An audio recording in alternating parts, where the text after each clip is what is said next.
मैं स्कूल में कहो तो स्कूल में काइंड ऑफ एन ऑलराउंडर थे, क्योंकि फिर भी पढ़ाई पे ज़्यादा फोकस रहता था, शुरू से रहा है। फादर फाइनेंशियली थोड़े हम क्राइसिस में थे। मैं इंटीरियर डिज़ाइन की एक फर्म भी चला रहा था और मार्केट से सॉफ्टवेयर के प्रोजेक्ट्स लेके भी काम कर रहा था, और फिर मैं ट्यूशन भी पढ़ाता था कि सब मिला करके किसी तरह से जोड़ना पड़ता था कि सेमेस्टर की फ़ीस निकल जाए। जब आपको जुनून है और आप चाहते हो कि यार कुछ करना है तो रास्ते निकालने ही पड़ेंगे। कई लोग सोचते हैं कि हम कल से स्टार्ट करेंगे, परसों से स्टार्ट करेंगे, या जॉब लगने के बाद स्टार्ट करेंगे। तो मतलब ऐसा क्या सोचें लोग कि मतलब उनको क्या सोचना चाहिए, मतलब क्या मैं उनको कब लगना चाहिए कि मुझे आज से स्टार्ट करना है? अभी आज की डेट में आप इतने लोगों को सुनते हो कि उन्होंने कॉलेज ड्रॉप करके बिजनेस चालू किया था, बहुत सक्सेसफुल हो गए, और कई लोग हैं कि सारी प्रिपरेशन के बाद भी चालू किया, फंडिंग लेके चालू किया, फिर भी डूब गए। अगर बिना प्रिपरेशन के आप आ रहे हो तो पिट जाओगे। मार्केट अलाउ नहीं करेगा, इंटेंस कंपटीशन होता है। ये एक प्याज की तरह है, लेयर बाय लेयर आप उसको छीलते जाओ और अंदर बिल्कुल खाली है। आप जो भी प्रोडक्ट लेकर के आ रहे हो या जो भी इंडस्ट्री में जा रहे हो, सबसे पहले तो उसमें एग्जिस्टिंग मार्केट सिनेरियो क्या है। अगर आप कहते हो कि मेरा कोई कंपटीशन नहीं है, कोई ये काम कर ही नहीं रहा है, तो 99% आप धोखे में हो। कि मार्केटिंग तब डिसाइड करो जब ऑपरेशनल कैपेसिटी और प्रोडक्शन प्लानिंग बिल्कुल तरीके से हो। अब अगर एक इम्प्रेशन 10 पैसे पे आ रहा है तो क्या हर बंदे को एक बार एक इम्प्रेशन दिखाने के लिए आप 7 करोड़ का बजट रख रहे हो? मतलब मैं पूछने का मतलब ये है कि कोई मेंटर रहा है आपके लाइफ में? इंसिडेंटली हालात के अलावा कोई नहीं। Customer retention is always a better choice. Client के पेन पॉइंट्स को समझना, कोई भी गूफ अप हो, कोई भी प्रॉब्लम हो, तो be transparent and speak upfront. इतने भी लोग आते हैं बोलते हैं कि आपको हम गूगल पे नंबर 1 पे लेकर के आ जाएंगे।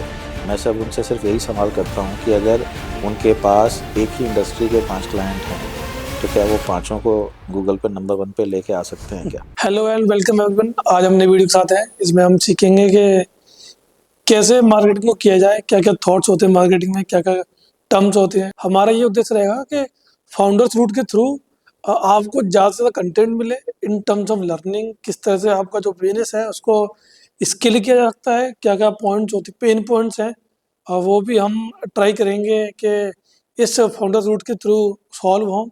और आपके जो भी क्वेश्चन हो आप पूछ सकते हैं हमसे, जो जिससे कि हमें एक प्रेरणा मिलेगी नेक्स्ट पॉडकास्ट में। तो हम कंटिन्यू करते हैं मार्केटिंग को लेके। तो कई सारे थॉट्स होते हैं, मेरे भी मन में कई सारे थॉट्स हैं कि मुझे मार्केटिंग करनी चाहिए कि नहीं करनी चाहिए, किस तरह की मार्केटिंग में फोकस करना चाहिए, क्यों करना चाहिए, कब करना चाहिए। तो ये कई सारे क्वेश्चन हैं। Today we are with the special guest mister Rakesh Ranjan. तो जो हमारा जैसे कि उद्देश्य रहा है कि जो लाइफ लर्निंग है फाउंडर्स की, टॉप लेवल मैनेजमेंट की, उससे हम हमारे जो चैलेंजेस है, स्टार्टअप्स के जो चैलेंजेस है, वो उनमें हमें सॉल्यूशंस मिले, हम थिंक कर पाएँ कि कौन सी चीज़ किस तरह से काम करती है। तो हमारा जो आज का मैसेज है, आज का जो एजेंडा है, वो है marketing through the founders route. हम सर से जानेंगे कि आप सर के क्या पॉइंट्स हैं और उनमें किस तरह से की टर्म्स होती है मार्केटिंग की, हमें क्यों करनी चाहिए मार्केटिंग, कैसे करनी चाहिए मार्केटिंग, क्या बजट होना चाहिए, किस तरह की टर्म्स होती हैं, क्या क्या ध्यान में रखना है हमें। तो वो कई सारे क्वेश्चंस हैं, वो 1 टू 1 हम सर से ही पूछेंगे। So let's start with sir. Thank you sir for joining us. अगर हम बात करें सन 2000 की या 2005 की, तो उस टाइम पे जो मार्केटिंग थी वो कैसी दिखती थी, हम कैसे इमेजिन करें कि वो उस टाइप की मार्केटिंग थी? जैसे देखो 2000-2005 के बीच में, एक तो मैं खुद कॉलेज में था, तो उस वक्त इतना आइडिया नहीं था। हम आईटी के थे, मैं कंप्यूटर साइंस या बी आईटी कर रहा था, तो मार्केटिंग का इतना कुछ आइडिया था नहीं। लेकिन उस वक्त ज़्यादा जो भी देखते थे तो वो न्यूज़पेपर्स, रेडियो और टीवी कमर्शियल्स या होर्डिंग्स, इवेंट्स, यही सब ज़्यादा थे। डिजिटल तो उस वक्त इतना कुछ स्टार्ट भी नहीं हुआ था, तो वो दौर थोड़ा सा आज वाला नहीं था, अलग ही था। तो अगर मतलब जैसे आप बताया कि आप कॉलेज में थे उस टाइम पर, तो ये किस टाइम की बात है कॉलेज की? मैं 2005 में मैंने कॉलेज पास किया था। तो सीएस कैसे सोचा? सीएस उस वक्त भी क्या था, वो सिचुएशन तब की और आज की सेम ही है। क्योंकि तब भी होता था कि यार सब यही ले रहे हैं तो यही यही ले लो, तो तब भी कंप्यूटर साइंस का तो तब से ही रुझान चल रहा था। क्रेज था, जहाँ तक मुझे याद है कि मतलब मेरे घर में एक दो लोगों ने बीटेक की थी 2012 के अराउंड। तब भी कई लोग एडवाइस कर रहे थे कि इलेक्ट्रिकल इलेक्ट्रॉनिक्स दो भाई, या मैकेनिकल लो, इसमें बहुत ज़्यादा स्कोप है, हम्म। सी एस इतनी ट्रेंडिंग नहीं है। तो ऐसा कुछ नहीं, आपने सुना था ऐसा? सीएस तो तब से ही, जब से अच्छा। इंफोसिस, टीसीएस, विप्रो, ये जब आईटी कंपनीज का जब बूम आया, हम्म। तब से ही सीएस का काफी क्रेज था। और इवन वाई टू के प्रॉब्लम जब आई थी 2000 के टाइम पर, तब भी सीएस का काफी रुझान था। तो मेरे ख्याल से सीएस तो और अर्ली 2000 से काफी पॉपुलर रहा है हमेशा ही। और आपकी कॉलेज कैसी थी, मतलब पढ़ाकू थे आप कॉलेज में, या फिर जो थ्री इडियट्स वाली मूवी एक्टर लोग हैं उस तरीके के, कैसा था आपका? मैं स्कूल में कहो तो स्कूल में काइंड ऑफ एन ऑलराउंडर थे, क्योंकि फिर भी पढ़ाई पे ज़्यादा फोकस रहता था, शुरू से रहा है। मतलब मैं वो शैतान वालों में बच्चों में नहीं था। लेकिन ये जो कॉलेज लाइफ थी वो थोड़ी अलग थी। इंसिडेंटली बाकी नॉर्मल स्टूडेंट्स की तरह नहीं थी, क्योंकि घर में फाइनेंशियल इश्यूज थे और फाइनेंशियल क्राइसिस थी। तो क्या होता था कि अम, मैं काम करना पड़ता था, कमाना पड़ता था, और आधी से ज़्यादा कॉलेज की जो पढ़ाई है वो सेल्फ फंडेड थी। तो वो एक दूसरा दौर चल रहा था। तो आपने मतलब काफी हद तक सेल्फ फंडेड ही जॉब, मतलब एजुकेशन है आपकी? हाँ, क्योंकि फादर फाइनेंशियली थोड़े क्राइसिस में थे, तो या तो एजुकेशन को सपोर्ट करने के लिए कुछ था नहीं, तो काम करना पहला पड़ता था। पहला आपने कहाँ काम किया, मतलब जो पेड आपको जो पहली मनी मिली वो कैसा फील हुआ आपको, और आपने कहाँ पर काम किया? पहली मनी मुझे मिला था जब मैं सेकेंड ईयर से मैंने कुछ शुरू किया था। हम्म। और तब मैं राजस्थान पत्रिका का कॉलम आता था, turning point, hmm. Weekly supplement, by weekly, weekly आता था। तो उसमें मैं कॉलम लिखता था जयपुर में। तो वो थे, लेकिन उसके साथ साथ मैं इंटीरियर डिज़ाइन की एक फर्म भी चला रहा था, और मार्केट से सॉफ्टवेयर के प्रोजेक्ट्स लेके भी काम कर रहा था। और फिर मैं ट्यूशन भी पढ़ाता था, कि सब मिला करके किसी तरह से जोड़ना पड़ता था कि सेमेस्टर की फ़ीस निकल जाए। तो वो सब था। तो काफ़ी चीज़ें करते थे कॉलेज के टाइम पे ही। और ये सब कॉलेज पास करने के पहले, ड्यूरिंग सेकेंड ईयर ऑनवर्ड्स, ये सब चालू हो गया था। तो जैसे आपने बताया कि एक टाइम पर आप, मतलब सेम टाइम पर आप राजस्थान पत्रिका में भी थे, जो भाई वीकली वीकली जो एक हम्म। आर्टिकल होता था उनका, आप वहाँ हम्म। उसमें काम करते थे। बाकी आप आपने बताया सॉफ्टवेयर मार्केटिंग और डेवलपमेंट में, हम्म। उसमें हो गया। आपने तीसरा बताया था मैं एक इंटीरियर डिज़ाइन की एक इंटीरियर फर्म इंटीरियर भी डिजाइनिंग। चलाता हाँ, था। तो मतलब सबसे ज्यादा आपको मजा किस में आया, इंजॉयमेंट जो था एक तरीके से तीनों में किस में था? यार सही बोलो, सब सब मज़ेदार था, क्योंकि लाइफ में प्रेशर बहुत था। ऐसे आज की डेट में जब हम सुनते रहते हैं ना कि स्ट्रेस हम्म। बहुत हो गया है हम्म। या डिप्रेशन में आ रहे हैं, हम्म। मुझे तो आज तक समझ में नहीं आया कि ऐसा होता क्यों है। बट अभी क्या है, जब आपको जुनून है और आप चाहते हो कि यार कुछ करना है, तो रास्ते निकालने ही पड़ेंगे। मतलब दो चीज़ें मन में आती है, या तो मैं कर्ज करूं कि ये मैं इस सिचुएशन में क्यों पड़ा, या मैं कुछ रास्ता निकाल के उस सिचुएशन से बाहर निकलूं। तो ये था कि अगर कुछ किया नहीं, कुछ कमाया नहीं, तो एजुकेशन पूरी होती नहीं। हम्म। और ड्रॉप करने का ऐसा कोई इरादा था नहीं, था कंप्लीट करना था। तो कंप्लीट करने के लिए थोड़ा कमाना पड़ता। तो जो जो रास्ते मिलते गए, सब हाथ में जोड़ते गए। तो और जब आप अपने उस जुनून से कर रहे हो, तो बिना मज़ा के कर ही नहीं सकते। मेरा एक तो बहुत कॉमन क्वेश्चन है, जैसे आपने जुनून की बात की, अगर हम बात करें जो कॉलेज स्टूडेंट्स होते हैं, तो वो मतलब ये एक बहुत कॉमन क्वेश्चन है कि कई लोग सोचते हैं कि हम कल से स्टार्ट करेंगे, परसों से स्टार्ट करेंगे, या जॉब लगने के बाद स्टार्ट करेंगे। तो हम्म। मतलब ऐसा क्या सोचें लोग कि मतलब उनको क्या सोचना चाहिए, उनके लिए क्या, मैं उनको कब लगना चाहिए कि मुझे आज से स्टार्ट करना है? मतलब जैसे कई लोग सोचते हैं कि मुझे, भाई मुझे खुद का धंधा करना है, हम्म। खुद का बिजनेस करना है, स्टार्टअप करना है, कुछ हम्म। एजेंसी खोलनी है। हम्म। तो वो किस पॉइंट पे डिसाइड करें कि मुझे आज से स्टार्ट करना है? देखो, ये ना सबकी कॉल अलग अलग होती है। अभी आज की डेट में आप इतने लोगों को सुनते हो कि उन्होंने कॉलेज ड्रॉप करके बिजनेस चालू किया था, बहुत सक्सेसफुल हो गए। और कई लोग हैं कि सारी प्रिपरेशन के बाद भी चालू किया, फंडिंग लेके चालू किया, फिर भी डूब गए। तो केस टू केस है कि हर बिजनेस के अंदर एक तरफ हल्दीराम भी है और एक तरफ लोकल मिठाई की दुकान भी है। बिजनेस तो सेम ही है, इंडस्ट्री तो सेम ही है, कोई बहुत बड़ा हो गया, कोई बिल्कुल वहीं का वहीं रह गया। तो ये है कि जिस दिन दिमाग में क्लिक किया कि मेरे को करना है, तो वो दिन शुरू करने का। इसमें कोई फर्क नहीं पड़ता कि आप कॉलेज में हो, कॉलेज के बाहर हो या जॉब में हो। जिस दिन दिल से कॉल आया कि नहीं ये मेरा टाइम है, उस दिन आप शुरू हो जाओगे। तो पहले कुछ सोचना चाहिए हमें, मतलब कुछ स्टेप्स होने चाहिए कि जैसे कि मैं फाइनेंशियली स्टेबल हूँ या नहीं हूँ, क्या मेरी टेक स्किल्स उतनी अच्छी है या नहीं है, क्या क्या चीज़ रिक्वायरमेंट होगी। अगर हम बात करें मार्केट फिट कितना है, वो चीज़ जो भी हम स्टार्ट कर रहे हैं, तो उस तरीके की चीज़ों में आपका क्या रुझान रहेगा, क्या आपके पॉइंट्स रहेंगे? ओके, अगेन हर किसी के लाइफ के सर्कमस्टांसेस अलग हैं, तो सबका डिसीजन मेकिंग भी अलग अलग ही रहेगा। अब इसमें यह है कि अगर बिना प्रिपरेशन के आप आ रहे हो तो पिट जाओगे, मार्केट अलाउ नहीं करेगा, इंटेंस कंपटीशन होता है। तो एटलीस्ट इतना तो हो कि आप जिस फील्ड में जा रहे हो उस फील्ड को अच्छे से समझते हो, उस फील्ड का डीप नॉलेज है, उस फील्ड में अपनी यूएसपी लेकर के आ सकते हो, एक डिफरेंशिएशन लेकर के आ सकते हो। तो जब तक ठीक है आपका इंटरेस्ट आया है तो आप एक्सप्लोर करना चालू करो, डेप्थ में जाना चालू कैसे करो। करें एक्सप्लोर? सिंपल क्वेश्चन, क्योंकि जिनको कुछ पता नहीं है, स्टार्टिंग में जिनको स्टार्ट ही करना है उनको नहीं पता होता कैसे एक्सप्लोर करें, क्योंकि हमें भी नहीं पता था वो चीज़। आज से बात है 20 साल पहले अगर ये बात होती तो समझ में आता है। आज तो आपके मन में कुछ आया, आप गूगल पे डालो, आपको मिल जाता है।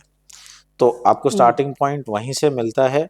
और फिर जैसे जैसे आप सब्जेक्ट को पढ़ते हो, आप उसके अंदर और डेप्थ में जाना शुरू करते हो। तो आप ये एक प्याज की तरह है, लेयर बाय लेयर आप उसको छीलते जाओ और अंदर बिल्कुल खाली है। लेकिन जब तक वो पूरा सब लेयर खुलता है तो आप ज्ञान के अंदर समाज मैं आपसे जाओगे। बेसिक 3-4 स्टेप जानना चाहता हूँ कि 3-4 स्टेप जो कि मैं उसके लिए मैं मतलब एक तरीके से जो स्टार्टअप करने के लिए प्री क्वालिफाई कर लूँ मैं, तो क्या तीन ओके, चार स्टेप्स रहेंगे? 3 बता दीजिए कि भाई किस तरह से मैं रिसर्च करूँ, सिंपल, या मार्केट फिट कैसे देखूँ मैं? आप जो भी प्रोडक्ट लेकर के आ रहे हो या जो भी इंडस्ट्री में जा रहे हो, सबसे पहले तो उसमें एग्जिस्टिंग मार्केट सिनेरियो क्या है उसकी समझ होनी चाहिए। एक तो ये हो गया। बिल्कुल। और उसके बाद अब उसमें जो अगर आप कहते हो कि मेरा कोई कंपटीशन नहीं है, कोई ये काम कर ही नहीं रहा है, तो 99% आप धोखे में हो। कहीं ना कहीं कोई ना कोई कुछ ना कुछ उस सिनेरियो में होगा। आप बिल्कुल जीरो से शुरू करने वाले पहले होगे, ये एक्सट्रीम रेयर सिचुएशन है। हम्म, और आप बेसिकली क्या करते हो कि जो भी सिनेरियो है उसमें आप थोड़ा बदलाव लाते हो।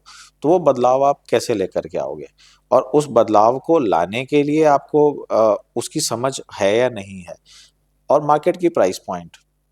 पहला हो गया कि मार्केट रिसर्च, दूसरा हो हाँ, गया मार्केट प्राइसिंग, और तीसरा क्या पॉइंट रखोगे आप, जो बंदा स्टार्ट करने से पहले वो उनको थोड़ा उसी में नॉलेज रखनी चाहिए। बिजनेस प्लान कैसे बन रहा है, डिलीवरी एक तरीके से बोल सकते हैं। क्योंकि ये सब है कि आपको सबसे पहले कि मार्केट की समझ है या नहीं है, डिफरेंशिएशन क्रिएट कर सकते हो नहीं कर सकते हो, जो भी आप डेवलप कर रहे हो वो कितना रॉबस्ट डेवलप हो सकता है, और इन सब के साथ में क्या बिजनेस के कैश फ्लोज को मैनेज कर पाओगे।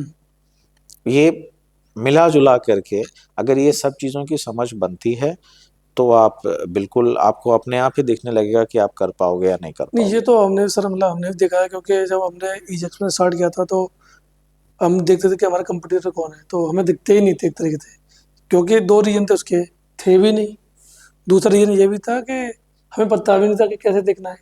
अगर हम चैट जीपीटी या गूगल से पूछेंगे तो उतने अच्छे कीवर्ड्स नहीं थे कि हम वो फिल्टर आउट कर पाए। अगर हम सॉफ्टवेयर मार्केट प्लेस की बात करें, जैसे आपने बताया टेक जॉकी हो गया, फिर अभी G2B उसमें सेम कंसेप्ट अभी वो लेके आ रहे हैं, बिल्ड कर रहे हैं। तो ये भी है पॉइंट्स के, मतलब मेरा इसमें ये पॉइंट्स रहेगा कि कभी कभी समय के साथ ही हमें पता चल जाती है। सर ये तो हो गया कि कैसे स्टार्ट करें, मतलब जो पॉइंट्स हमने बात की है वो कैसे स्टार्ट करने वाले पॉइंट्स एक तरीके से। अगर हम बात करें ये वाली जो वीडियो हमारी पॉडकास्ट की, वो स्पेशली मार्केटिंग के लिए है, ठीक है? तो हम मैं ये जानना चाहता हूँ कि जो मार्केटिंग का क्या रोल होता है किसी भी स्टार्टअप, किसी भी कंपनी के लिए, कितना क्रूशियल पॉइंट है, और कैसे अंडरस्टैंड करें कि हमें आज की डेट में मार्केटिंग स्टार्ट करनी है और उसको किस तरह से दायरा बढ़ाएं, चाहे वो B2B में हो, B2C में हो, D2C में हो या G2C में हो, तो उसमें हमें क्या पॉइंट्स है उस चीज़ को लेके? देखो, यहाँ ना खास तौर से स्टार्टअप के वाले हम्म। आजकल बहुत सारे स्टार्टअप्स आ रहे हैं। यहाँ एक बहुत बड़ा बेसिक गलती करते हैं कि वो डे वन से मार्केटिंग को सोचने लग जाते हैं। जैसे अभी कुछ दिन पहले कोई मुझसे डिस्कस कर रहे थे कि हम एक लाइफस्टाइल ब्रांड लेके आ रहे हैं, हम्म। तो हम डिजिटल एड में कितना स्पेंडिंग करें, और ये भी कह रहे थे कि शुरू में ज़्यादा बजट होगा नहीं तो फिर हम क्यों करें। तो मेरा बस यही कहना था कि बिल्कुल ही मत करो। देखो, बड़ा सिंपल सा है कि आपकी ऑपरेशनल कैपेसिटी क्या है, आपकी प्रोडक्शन कैपेसिटी क्या है। फॉर एग्जांपल, आप एक लाइफस्टाइल ब्रांड को ही मैं एक एग्जांपल ले लेता हूँ। बहुत लोग हैं जो फैशन एंड लाइफस्टाइल में काम करते हैं। अब अगर एक नया ब्रांड ला रहे हो तो शुरू में आप एक साथ 20 25 50 प्रोडक्ट 100 प्रोडक्ट तो बनाओगे नहीं। हम्म। आप एक SKU बनाओगे या 2 SKU बनाओगे, एक दो डिज़ाइन से स्टार्ट करोगे। अगर आप एक दो डिज़ाइन से स्टार्ट कर रहे हो तो आप उसके 5,000 पीस भी नहीं बनाओगे, हम्म। आप उसके 20 25 50 पीस बनाओगे। अब वो हम्म। 50 पीस के लिए आपको ऐड निकालने की क्या ज़रूरत है। अब उसमें भी आप जो कॉस्टिंग लेकर के आ रहे हो तो आपकी उसमें कॉस्टिंग ये भी आएगी कि उसकी फ़ोटोशूट करानी है, हम्म। फिर उसकी क्रिएटिव एडिटिंग करानी है, इसका भी तो आपका कॉस्ट आ रहा है। हम्म। अगर आप यूनिट इकोनॉमी के हिसाब से आप देखो कि अगर आपका मान लीजिए 1,000 रुपये का प्राइस पॉइंट है, तो 1,000 रुपये के प्राइस पॉइंट पे आपका 30 40% आपका कॉस्ट ऑफ गुड्स होना चाहिए। उसके बाद आपके बाकी एक्सपेंसेस होंगे, उसमें आपने कुछ कंट्रीब्यूशन रखा हुआ कि आपका मार्केटिंग का एक स्पेंड होगा। तो उसमें एक मार्केटिंग स्पेंड पर यूनिट कितना होगा, 100 रुपया, 150 रुपया, 200 रुपया। इससे ज़्यादा तो आप 20% से ज़्यादा तो आप लेकर के आओगे नहीं। ज़्यादा भी कुछ करते हो तो थोड़ा सा और बढ़ेगा। पर उसमें अगर आप मान लो महीने के 10 लाख स्पेंड करना चाहते हो तो कितना आपकी नंबर ऑफ हम्म। यूनिट्स आप देख लो। तो वो अगर जब तक वो एक वॉल्यूम बनता नहीं है तब तक वो स्पेंड आपके किसी काम का नहीं आने वाला है। तो अगर जब आप स्टार्टिंग में आप 2 4 5 SKUs पे आ रहे हो, कुछ यूनिट्स ले रहे हो, तो ज़रूरी नहीं है कि आप उसकी फुल फ्लेजेड मार्केटिंग शुरू करो। आप ये देखो कि ये सेल कहाँ होगा, कस्टमर फीडबैक क्या आएगा, रिपीट ऑर्डर आएगा नहीं आएगा, स्केल कितने में बनेगा।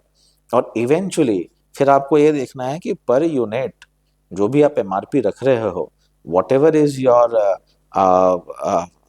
marketing proportion in that, now scale that to number of units and then figure out कि what is the budget you are getting out of it, and accordingly आप प्लान करो कि हाँ, मार्केटिंग इस बजट में मार्केटिंग क्या होगी।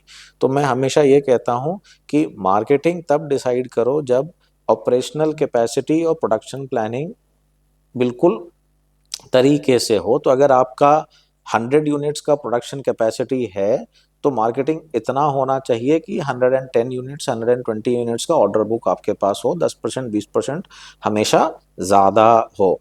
तो जब इस पूरे चीज़ को प्लान करने के बाद ही मार्केटिंग की शुरुआत होनी चाहिए। अदरवाइज अगर फंडिंग बहुत ज़्यादा है तो यूज करो और बर्न करो। तो ये तो बेसिक कंसेप्ट हो गया बजट का कि हमें बजट कैसे डिसाइड करना है, और जो मुझे समझ में आया कि अर्ली स्टेज पे हमें डिसाइड करना ही नहीं है, पहले हमें सेल करना है। एम आई राइट? बिल्कुल।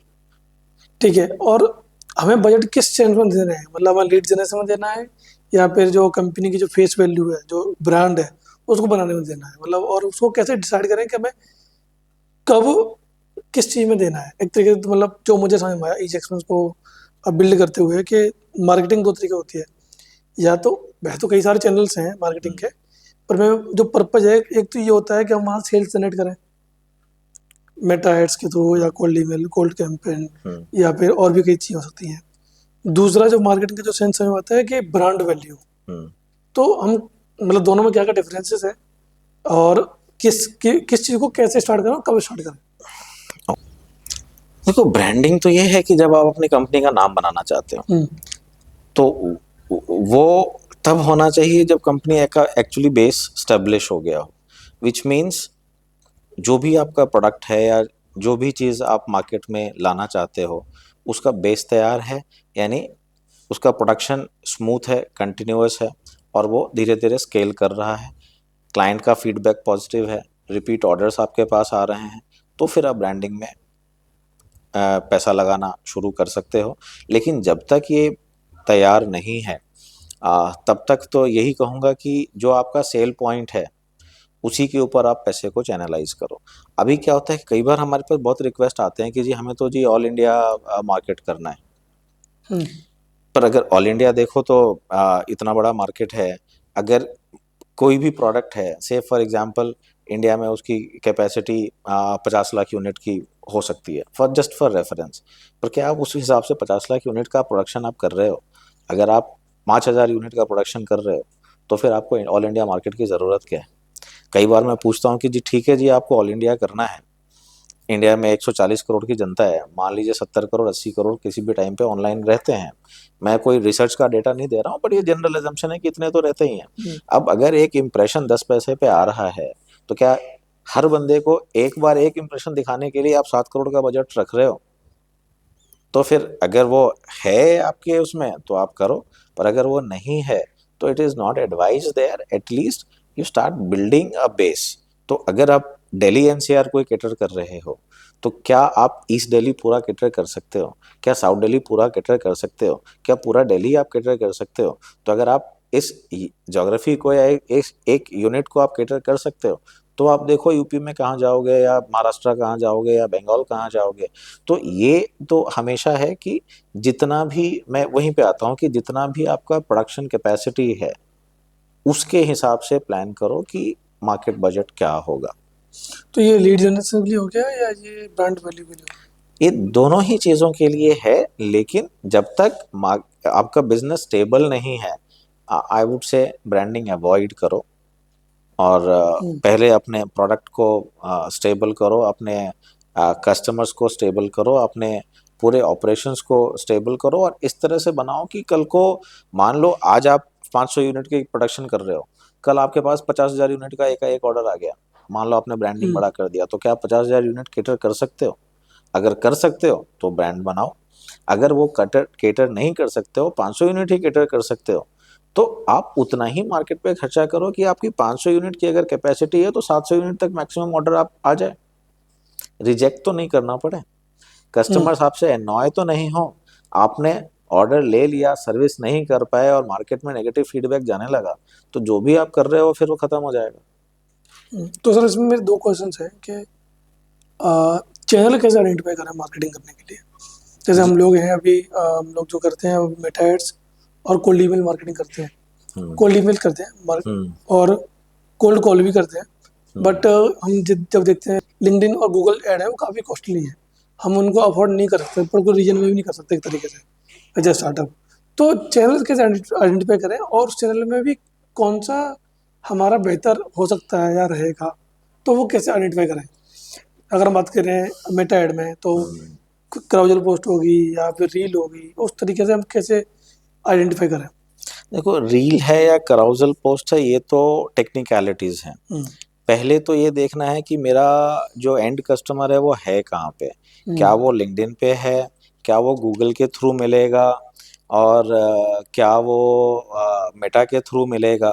तो जहाँ मेरा कस्टमर है, for example B to B scenario देखो, तो कई बार आपको इंस्टाग्राम से वो लीड्स नहीं मिलेंगे, लिंक्डइन से मिल सकते हैं, पर क्या वो जो मैन्युफैक्चरिंग की दुनिया में काम कर रहे हैं क्या उनको लिंक्डइन से भी मिलेंगे? जितने भी एसएमईज हैं जो मैन्युफैक्चरिंग के एरिया से, फॉर एग्जांपल कोई, मैं एग्जांपल लेता हूँ कि कोई है कि जो कील बनाता है, नेल्स बनाता है। अब वो नेल्स बनाता है तो उसको अपना कस्टमर कहाँ मिलेगा, उसको आइडेंटिफाई करना है। तो कई सारे ऐसे यूनिट्स हैं जो ट्रेड शोज पे डिपेंडेंट हैं, इंडस्ट्रियल इवेंट्स पे डिपेंडेंट हैं।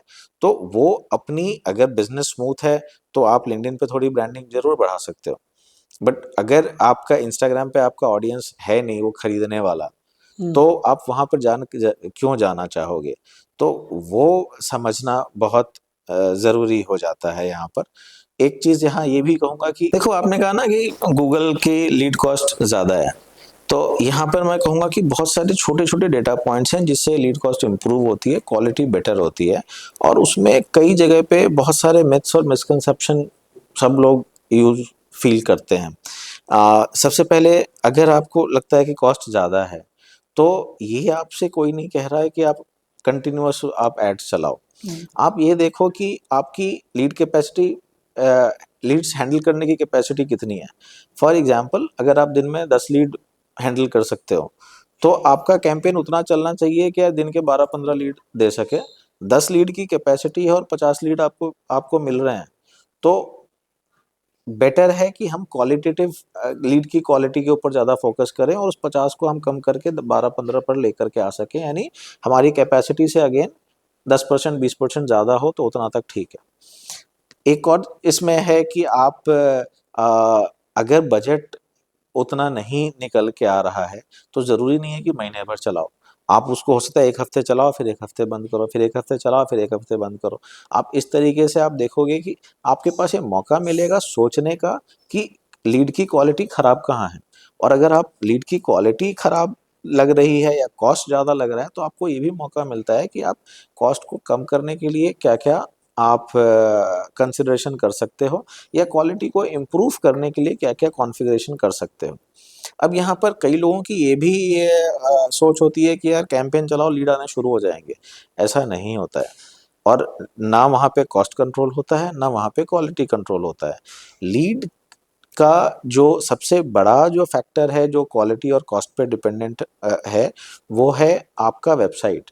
अब वो वेबसाइट भी जो है कई लोग ये सोचते हैं कि यार एक लैंडिंग पेज बना दो, तो वो आपको सारा काम कर जाएगा। गूगल का जो बेस्ट परफॉर्मिंग कैंपेन टाइप है वो है PMax. PMax is performance max. Performance max क्या करता है, वो आपसे वो सारा ऐड वगैरह खुद बनाता है। आपसे बस ये पूछता है कि आप अपना वेबसाइट बता दो और इसमें से कौन से वेब पेजेस को टारगेट करना है या कौन से वेब पेजेस को टारगेट नहीं करना है वो बता दो। अब अगर आपकी वेबसाइट में 50-100 पेजेस हैं और गूगल आपसे कह रहा है कि भई पूरा ही वेबसाइट बता दो, तो सिंगल लैंडिंग पेज का कॉन्सेप्ट कहाँ रह गया? अब यहाँ पर ये देखो, मान लो कोई 2 कंपनीज़ हैं, दोनों एक ही इंडस्ट्री के, एक ही डोमेन के हैं। क्या दोनों जब बिडिंग कर रहे हैं गूगल पे, तो क्या दोनों को सेम कॉस्ट पे लीड मिलेगी? मुझे लगता नहीं है मिलता। क्यों नहीं मिलता? अब अगर मैं यहाँ पे कुछ बेसिक फंडामेंटल बोलता हूँ कि अगर किसी के वेबसाइट के वाइटल्स अच्छे हैं, यानी कि वो गूगल के सर्च में जनरली ऊपर अपीयर होता है, इसका मतलब क्या है? गूगल को सिग्नल मिल रहा है कि ये वेबसाइट यूज़र्स के लिए ज़्यादा अच्छी है, यूज़र उसको ज़्यादा प्रेफ़र कर रहे हैं, वहाँ पर ज़्यादा आते हैं, ज़्यादा टाइम देते हैं या रिपीट ज़्यादा हो रहा है, व्हिच मीन्स गूगल को लगता है कि यार इस सर्च टर्म पे ये वेबसाइट जो है कोई वेबसाइट ए जो है वो गूगल के ऑडियंस के लिए बेटर रिजल्ट्स दे रही है। तो इसमें क्या होगा कि अगर सेम कीवर्ड पे अगर दोनों बिज़नेसेस बिड कर रहे हैं, तो गूगल पहली वाली वेबसाइट को कम पैसे पे भी ऊपर ऐड रैंक दे देगा। तो उसको उसकी कॉस्ट कम हो जाएगी। तो जनरली लोग क्या करते हैं कि सोचते हैं कि हमने कैंपेन चलाया और सब काम होने लगा।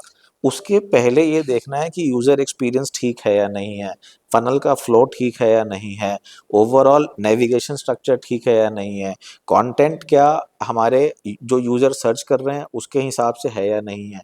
अगर इन सब वाइटल्स को ठीक करोगे, तो आपकी बैड क्वालिटी लीड्स कम होगी, आपकी लीड की कॉस्ट कम होगी, आपकी लीड्स की रेलेवेंसी बढ़ेगी और धीरे-धीरे वो आपका डिजिटल प्रेज़ेंस बेटर होना शुरू हो जाएगा। सर इसमें अगर हम बात करें जैसे आपने बताया कि गूगल पेज की बात कर रहे थे हम लोग या वेबसाइट की बात करते लैंडिंग पेज की बात कर रहे थे तो ये ओनली गूगल एड्स के लिए है या फिर हम बात करें मेटा एड्स और लिंक्डइन एड्स में भी सेम कंसेप्ट रहता है? नहीं, गूगल बहुत ज़्यादा क्या है कि वेबसाइट पे डिपेंडेंट है, पर मेटा वेबसाइट पे इतना डिपेंडेंट नहीं है। मेटा इस पर है कि आपके फेसबुक या इंस्टाग्राम पे किस तरह के ऑडियंस प्रोफाइल आ रही है, किस तरह का कंटेंट आ रहा है। तो अब जब आप लीड जनरेशन की बात करते हो और ख़ास तौर से बी2बी सिनेरियो हुआ या एजुकेशन यूनिवर्सिटीज़ वगैरह हुआ, तो certainly Google takes up an as.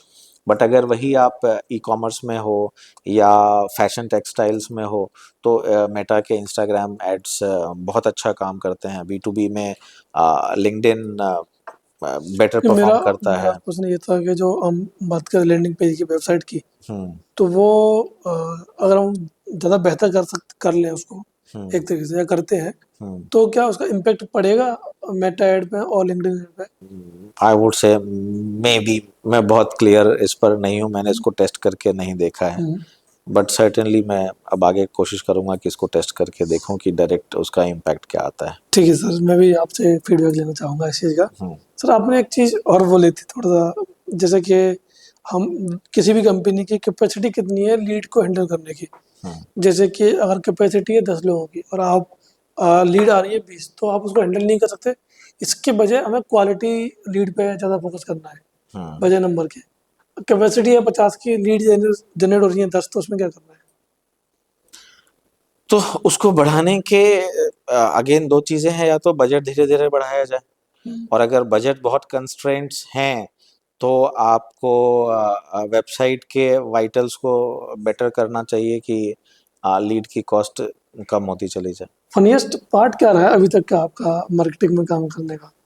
Funniest तो यही रहता है कि यार सबकी एक्सपेक्टेशंस बड़ी एब्सर्ड सी होती हैं। मोस्टली सबको ये लगता है कि डिजिटल मार्केटिंग तो क्या है, बटन दबाओ, आप कैंपेन स्टार्ट करो और सब कुछ होना शुरू हो जाता है। तो मैं उसको वियर्ड भी समझता हूँ, मैं उसको फनीएस्ट भी समझता हूँ, और क्योंकि इजी है to just let go, that's better. दूसरा question sir, what are difference between the viral and trending? कई लोग रहते हैं वायरल हो गए, ट्रेंड चल रहा है, तो दोनों सेम है या अलग अलग है? अब मैं समझता हूँ कि दोनों इंटरचेंजेबल ही हैं। सेम ही है। हाँ। सर आपने स्टार्ट कब किया था मार्केटिंग? मैंने ये 2015 में स्टार्ट किया और था। पहला क्लाइंट अगर आप बता सकते हैं वो किस तरीके से, लीड जो है वो कहाँ से मिली? अगर आप बात करें थे लीड जनरेशन की, तो लीड कहाँ से मिली वो? ओके। हमारे में अब हमारे पास इनबाउंड इंक्वायरीज बहुत आती थी, सर मेरा पहला, मेरा क्वेश्चन हाँ। था कि पहली लीड कहाँ से मिली? पहली लीड तो क्या रेफरल? क्या है कि बाय बाय रेफरल ही आए थे। शुरू में जो क्लाइंट्स थे वो बाय रेफरल ही थे, स्टार्टिंग के कनेक्शंस के थ्रू ही क्लाइंट्स उठाए थे शुरू में। तो सर मतलब आपको खुद से सोचा कि मैं मार्केटिंग करनी है, या किसी ने मतलब मेरा पूछने का मतलब ये है कि कोई मेंटर रहा है आपके लाइफ में मार्केटिंग में? इंसिडेंटली हालात के अलावा कोई नहीं, कोई मौका उस तरह से मिला नहीं। ठीक है। सर मैंने मतलब आपकी वेबसाइट पे देखा था, एक दो जगह और देखा था, जो कोरियन के हम्म। साथ आपने काम किया है, Korean embassy, Indian embassy in Korea, hmm. ऐसा कुछ है। तो कैसा है, मतलब कैसे लोग हैं कोरिया के लोग, कैसे हैं, काम करने का कल्चर कैसा है? काम के अलावा कौन सी आदत आपको उनकी अच्छी लगी है? Very humble, very polite, very warm, बहुत सारी आदतें उनकी बहुत अच्छी लगती है। और जैसे वो ग्रीट करते हैं, जैसे वो कल्चर को अडॉप्ट करते हैं, बहुत प्यारा लगता है। आप यहाँ जितने भी कोरियंस हैं, आप उनको देखो, वो हमारे सारे फेस्टिवल्स में हमारे साथ सम्मिलित होते हैं। तो ये जो चीज़ है बहुत ही प्यारा फीलिंग देता है। और वर्क कल्चर में क्या डिफरेंस है? वर्क कल्चर ना वेरी प्रोफेशनल, तो अब बहुत टाइमिंग के बहुत पंक्चुअल होते हैं। आप ये देखो कि इंडिया में कंज्यूमर गुड्स का जितना मार्केट है, उसमें एक मेजर शेयर कोरियन कंपनीज के पास है। Sir what are your thoughts in the customer acquisition, customer onboarding बोल सकते हैं उसके, और किसी भी कस्टमर को लॉन्ग टर्म तक ले जाने में, और आपका कौन सा कस्टमर है जो कि अगर बता सकते हो तो पब्लिकली, तो कौन सा कस्टमर है जिसके साथ आपने काफी लंबे समय तक काम किया और कैसा एक्सपीरियंस रहा है उसके साथ? देखो, customer retention is always a better choice, और इसमें बहुत तरह के नो थॉट्स आते हैं जब आप बिजनेस की स्ट्रैटेजी बिल्ड करते हो। कई लोगों का लगता है कि यार जितने नंबर ऑफ क्लाइंट्स हो जाए उतना अच्छा है, पर ये भी स्ट्रैटेजी हमेशा काम नहीं करती है। तो आपके इस सवाल में ना मैं बहुत सारे तरह की चीज़ों को एड्रेस करने की कोशिश करता हूँ। अर्ली डेज विथ एल&टी मेरी एक ट्रेनिंग चल रही थी, और एल&टी इन्फोटेक अपने 5 ईयर ग्रोथ प्लान को प्लान कर रहा था। इंसिडेंटली मैं भी उसमें कहीं ना कहीं एक छोटे रूप से जुड़ा हुआ था। तो that time L&T Infotech was at around $180 million company, and company देख रही थी कि ना how to reach $1 billion in 5 years। तो उस टाइम पे करीब 450-500 क्लाइंट्स थे जो $180 million का रेवेन्यू कंट्रीब्यूट कर रहे थे।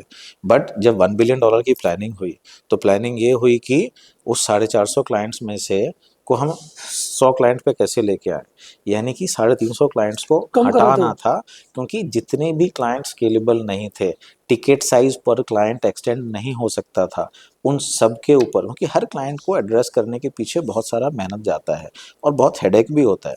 आप जितने क्लाइंट्स बढ़ा रहे हो उतने आपकी हेडेक भी बढ़ती है। तो वहाँ पे जो स्ट्रेटेजी बनी थी कि can we have 100 clients of $10 million each, which can then scale the company to $1 billion। तो unproductive client, small ticket client सबको रिड्यूस किया गया। तो वो भी है कि व्हाट है ना, यू हैव वेरी पर्टिकुलर की metrics that you need to address in business. What is your revenue per employ, what is your revenue per client, and some simple basic metrics. अब अभी थोड़ी देर पहले आपने कहा कि लीड जनरेशन में cost ज़्यादा है, तो अगर लीड जनरेशन की कॉस्ट ज़्यादा है एंड देन लीड कन्वर्जन का भी एक मेट्रिक है कि कितने लीड्स में से आप एक कस्टमर को एक्वायर कर रहे हो, तो जब वो कस्टमर ऑलरेडी एक्वायर हो चुका है, तो why can't you attempt to service that customer to get the repeat order from that, है ना। आपका कॉस्ट ऑफ एक्विजिशन हर हाल में डाउन होगा। अब एक हमारे साथ जो बहुत अभी ब्रानिया में जो हमारा जर्नी रहा है, हमारी हमेशा फोकस रही है कि हमने कभी क्लाइंट्स को एक्वायर करने में कभी दिमाग ज़्यादा लगाया ही नहीं। हमारा ये रहा है कि जो भी क्लाइंट हमारे पास आ रहे हैं, can we have a long term association with them. For example Korean government के साथ हमने 3 महीने का एक पायलट प्रोजेक्ट किया था 2015 में।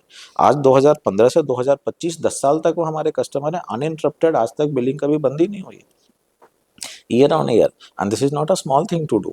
और हमारे पास ऐसे नंबर ऑफ क्लाइंट्स बहुत लिमिटेड हैं, पर हर क्लाइंट्स हमारे साथ, हमारे पास इसमें से मैक्सिमम क्लाइंट्स वो हैं जिनके साथ हमने 3 साल 5 साल 7 साल इस तरह के टेन्योर्स निकाले हैं। तो कोशिश हमेशा यही रहनी चाहिए कि जो भी क्लाइंट्स आपसे जुड़ रहे हैं उनका भरोसा आप पे और आपका भरोसा उन पे एक क्लाइंट वेंडर रिलेशनशिप की जगह पे एक पार्टनर टू पार्टनर रिलेशनशिप में अगर आप जा सकते हो, तो सर्टेनली हमेशा वो बेटर कैसे करें? फ्रूटफिल होगा। क्लाइंट के पेन पॉइंट्स को समझना और उसको एड्रेस करने की कोशिश करना, आपस में एक दूसरे के जो कोऑर्डिनेशन है उसको स्मूथ बनाना, ट्रांसपेरेंसी रखना, और ये कुछ चीज़ें हैं। Transparency and reporting very very important. Right reports, right time, without asking, upfront, ये कुछ ऐसे ट्रेट्स हैं जो सर्टेनली आपको हेल्प करते हैं उस रिलेशन को बिल्ड करने में।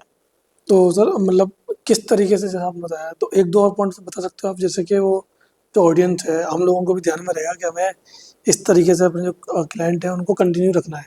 वैसे हमारे मतलब जो हमारे क्लाइंट है ना, वो सब रिकरिंग है और हमारा 100% कस्टमर रिटेंशन है। बट मतलब मैं आपसे जानना चाहता हूँ कि क्या क्या पॉइंट्स हैं जिनसे कि 100% रहे, या जितना मैक्सिमम हो सकता है उतना रिटेंशन रहे। देखो, अ, चलो मैं इसको एक दूसरे एंगल से कवर हाँ। करने की कोशिश करता हूँ। इंडस्ट्री में कभी भी ऐसा मतलब बहुत कम होता है कि एक लाइफ लॉन्ग एसोसिएशन हो किसी भी क्लाइंट का एक बिजनेस के साथ में, और जब वो रिलेशन टूटता है तो कई बार लोग ये सोचते हैं कि है ना वेंडर की ही हमेशा गलती रहती होगी। ऐसा नहीं होता, कई बार क्लाइंट्स भी ख़राब होते हैं। तो ये समझना कि क्लाइंट और कंपनी के बीच का तालमेल कैसा है वो अपने आप में क्रूशियल है, और अगर वो तालमेल लॉन्ग टर्म जा सकता है तो उसमें हमेशा हिदायत मेरी तो ये रहती है कि अगर कोई भी गूफ अप हो, कोई भी प्रॉब्लम हो, तो be transparent and speak upfront. हो सकता है कि कोई ऐसी प्रॉब्लम हो जो आप सॉल्व नहीं कर सकते हो लेकिन क्लाइंट सॉल्व कर सकता है, तो प्रोजेक्ट फिर भी सस्टेन करेगा। अगर उसको, हम सब में एक टेंडेंसी होती है कि यार कुछ गलती होगी तो हम छुपा लेते हैं। मैं अपने टीम को हमेशा ये कहता हूँ कि अपफ्रंट बताओ। हो सकता है कि तुम समय रहते तुम उस गलती को ठीक ना कर पाओ, लेकिन तुमने अगर समय रहते हमें बता दिया तो शायद हम उसको ठीक कर दें। या अगर हम भी नहीं ठीक करें तो क्लाइंट का लॉस ज़्यादा नहीं हो, क्लाइंट को बता दो, या तो कोई करेक्टिव मेजर लिया जाएगा या कहीं ना कहीं उनके पास कोई रास्ता होगा जिससे उस प्रॉब्लम को सॉल्व किया जा सके। तो ये ट्रांसपेरेंसी, मन से उस डर को ख़त्म करना, एक दूसरे के ऊपर फेथ डेवलप करना और मिलके काम करना, और उसके लिए बहुत सारी चीज़ें हैं जो कोशिश करनी होती है। इजी नहीं होता है, बट अगर वो इरादे ठीक है तो आप धीरे धीरे आप उसको करने लग जाओगे। ठीक है सर, थोड़ा आउट ऑफ सिलेबस एक क्वेश्चन है हम्म। कि अब की जो डेली दिनचर्या है उसमें क्या ऐसा खास है जो डिफरेंट है, आप आपको एनर्जेटिक रखता हो? दिन में थोड़ा ना थोड़ा एक्सरसाइज करना बहुत ज़रूरी है। अब करते हैं एक्सरसाइज? हाँ, मैं अभी से समर्स हैं तो मैं मेरा सुबह ही स्विमिंग के साथ शुरू होता है, तो I at least half an hour I go to that and then that makes a day quite relax after that. और बुक्स और उसके अलावा कुछ? हाँ, सोशल बुक्स मीडिया? बहुत पढ़ना चाहता हूँ। Social media scrolling? Social media scrolling आजकल देखना पड़ता है कि ये देखो पॉडकास्ट हो रहा है, हम भी कुछ इस तरह का अटेम्प्ट कर रहे हैं, तो ये देखना पड़ता है कि ट्रेंड्स में क्या चल रहे हैं, लोग क्या हैं, तो अदरवाइज बहुत ज़्यादा स्क्रॉलिंग पे तो लाइफ नहीं जाती है। हाँ, बुक्स पढ़ने का इतना शौक कभी रहा नहीं है, लेकिन नॉलेज एक्वायर करने के लिए अभी पॉडकास्ट और ऑनलाइन स्ट्रीमिंग के ऐसे बहुत सारे मीडियम्स हैं जो लगता है कि हाँ ठीक है, आप काम करते करते भी आप उसको सुन सकते हो। बुक्स में तो आप सब काम बंद करके आपको पढ़ना पड़ता है, बट नेवरदलेस इंटेंशन तो यही है कि you gain some new knowledge each day every day, तो that will make life better. आपका मतलब, मैं आपसे फीडबैक मांग रहा हूँ ऑन कैमरा, तो कैसा मतलब कैसा फीडबैक है हमारा पॉडकास्ट लेके? मतलब ऐसा कैसा, ऐसी क्या चीज़ है कि लोगों को हमें देखना चाहिए, लोग हमको देखें? जो आप कोशिश कर रहे हो कि अलग अलग सब्जेक्ट को लाओ और वहाँ से लर्निंग के पॉइंट्स आप निकाल करके ऑडियंस तक पहुँचाओ, तो मुझे लगता है कि वो अपने आप में ही एक अच्छा प्रयास है, और अच्छा प्रयास अच्छे मन से है तो लोगों तक ज़रूर पहुँचेगा। Thank you. तो आपका एसईओ के बारे में क्या विचार है? मतलब कई कंपनियां करोड़ों रुपए खर्च करती हैं एसईओ पे, कई लोग नहीं करते हैं, तो आपका क्या थॉट्स है एसईओ को लेके? देखो अगेन सबकी अपनी अपनी स्ट्रैटेजी होगी, बट जब एसईओ की बात की है तो मैं यही कहूँगा कि अभी आप इंटरनेट पे एसईओ पे सर्च करो और आपके पास इतने रिक्वेस्ट आ जाएंगे कि हम एसईओ करते हैं, हम आपको गूगल पे नंबर 1 बना देंगे। अगेन अभी साथ में साइबर सिक्योरिटी के इतने सारे मुद्दे चल रहे हैं, लोग इतने फ्रॉड के स्कैम हो रहे हैं, वहाँ पे हमेशा ये आरबीआई का एक कैंपेन चलता रहता है कि आप आसान रास्तों से पैसे कमाने से बचें। तो मैं यहाँ पे एसईओ को भी ऐसे ही रिलेट करूँगा कि जितने भी लोग आते हैं बोलते हैं कि आपको हम गूगल पे नंबर 1 पे लेकर के आ जाएंगे, मैं सब उनसे सिर्फ यही सवाल करता हूँ कि अगर उनके पास एक ही इंडस्ट्री के 5 क्लाइंट हैं, तो क्या वो पाँचों को गूगल पे नंबर 1 पे लेके आ सकते हैं क्या? और दूसरा यहाँ पे ये कहूँगा कि कई बार एजेंसीज कहते हैं कि से आपको आप कीवर्ड्स पे ऊपर ले आएंगे। आज इतना एआई का ज़माना है, इतना हाइपर पर्सनलाइजेशन का ज़माना है, अगर आपने कुछ सर्च किया, अगर आपने सर्च किया रेस्टोरेंट नियर मी, आपके पास कुछ रिजल्ट्स आए, और आप अगर दोबारा उसी को सर्च करोगे, तो जो आपने पहले जिन रिजल्ट्स पे इंटरेक्ट किया है वही पहले आते हैं। हम्म। तो जनरली जब लोग कहते हैं कि देखिए से आपके ना कीवर्ड रैंकिंग बेटर कर दी है, तो उसमें तो पर्सनलाइजेशन है, आप भी वही सर्च करके देख रहे हो कि आप ऊपर आ रहे हो नहीं आ रहे हो, तो अपने आप आने लग जाओगे। तो इन चीज़ों से मैं कहूँगा कि बिजनेस के फंडामेंटल्स पे ज़्यादा ध्यान दें, और अगर वेबसाइट के वाइटल्स अच्छे हैं तो एसईओ अपने आप काम करेगा, क्योंकि गूगल का भी तो क्या गूगल बिंग किसी भी सर्च इंजन का यही है ना कि जो बिजनेस ऑडियंस के लिए क्लाइंट एंड यूजर्स के लिए ज़्यादा रेलेवेंट है वो उनको पहले लेकर के आएंगे। तो आप बेसिक फंडामेंटल पे ध्यान दो, चीज़ें अपने आप ठीक हो जाएंगी। So what are the basic vitals of website? कोई भी दो तीन आप बता सकते हो तो? देखो मैं तो हमेशा ये देखता हूँ, और ये मैं हमेशा बिल्कुल फंडामेंटल्स पे जाता हूँ कि अगर मान लो मेरी वेबसाइट इंफॉर्मेटिव है, तो क्या ऐसा होगा कि कोई मेरा यूज़र मेरे तक आया और दोबारा नहीं आएगा? अगर मैं उसके लिए हेल्पफुल हूँ तो वो दोबारा आएगा। तो मुझे ये देखना है कि मेरी वेबसाइट पे रिपीट ट्रैफिक क्या है, मेरी वेबसाइट पे सेशन ड्यूरेशन क्या है, अगर अगर किसी को मेरे कंटेंट अच्छे लग रहे हैं तो क्या वो मेरे वेबसाइट पे टाइम कम देगा? अगर वो दोबारा आ रहा है तो टाइम ज़्यादा देगा। तो अगर वो ज़्यादा टाइम देगा तो again that's a signal to you. आप गूगल एनालिटिक्स यूज़ करो, आप अपने वेबसाइट के डेटा मैट्रिक्स को देखो कि क्या रिपीट ट्रैफिक बढ़ रहा है, क्या आपके पास सेशन ड्यूरेशन बढ़ रहा है, और अगर आपका कंटेंट आपका कंटेंट ज़्यादा है, बहुत सारी चीज़ें हैं, तो क्या लोग एक ही पेज से बाउंस हो रहे हैं या मल्टीपल पेजेस पे जा रहे हैं। तो अगर इस पूरे फंडामेंटल को अगर सिर्फ 3 मेट्रिक के ऊपर अगर मैं सम अप कर दूं और वो तीनों मेट्रिक के इंडिकेशंस अगर बेटर हैं तो वेबसाइट हर हाल में बेटर काम करेगी। Is my repeat ratio increasing, is my average session duration increasing, is my average pages पर सेशन इंक्रीजिंग। तो इसके लिए कौन सा टूल बेस्ट है आपकी नज़र में? गूगल एनालिटिक्स के पास अपार इंफॉर्मेशन है और सबसे इजीली अवेलेबल है, इजी टू फ्री अंडरस्टैंड भी है, है और फ्री फ्री भी है। है। तो आई थिंक गूगल एनालिटिक्स हो गया, से जो हाँ, सेल्स की हो गया, और माइक्रोसॉफ्ट का क्लैरिटी भी हम यूज़ कर सकते हैं, मतलब। आपके पास बहुत सारे चीज़ें हाँ, हैं। मैं वो ऑडियंस को थोड़ा सा। तो मैं तो बस यही कहूँगा कि जो रेडिली अवेलेबल है, जो उसके पास सबसे लार्ज स्केल डेटा है, जहाँ पे वो आपको बहुत सारे कंपैरिजन मैट्रिक भी दे सकता है, आप वहाँ से देखो, अपने इनसाइट्स को बिल्ड करो और डेटा से ज़्यादा उस डेटा को समझने की कैपेसिटी बिल्ड करो और उसको अपने बिजनेस के लिए यूज़ करना शुरू करो। जब आप उस स्टेज पे आओगे तो आप मल्टीपल प्रोडक्ट्स को कंपेयर भी कर पाओगे, उनके डिफरेंसेस भी समझ पाओगे और फिर आप समझ सकते हो कि आपके बिजनेस के लिए कौन सा ज़्यादा सूटेबल होगा। सर, इतने सारे मेरे क्वेश्चन थे, मैं तो कई सारे क्वेश्चन है, थोड़ा टाइम को देखते हुए हम लोग थोड़ा इसको ख़त्म करते हैं। और सर, आप लास्ट मैसेज आपका क्या रहेगा लोगों के लिए, जो हमारे सुनने वाले हैं इस पॉडकास्ट को, उनके लिए आपका क्या मैसेज रहेगा? मैं तो उनसे यही कहूँगा कि अगर अच्छा लग रहा है तो बिल्कुल लाइक करो, सब्सक्राइब करो और फीडबैक दो कि आपको ऐसा कौन सा कंटेंट और ज़्यादा पसंद आए जो ईज़ एक्सपेंस आपके लिए लेकर के आए। Okay, thank you sir.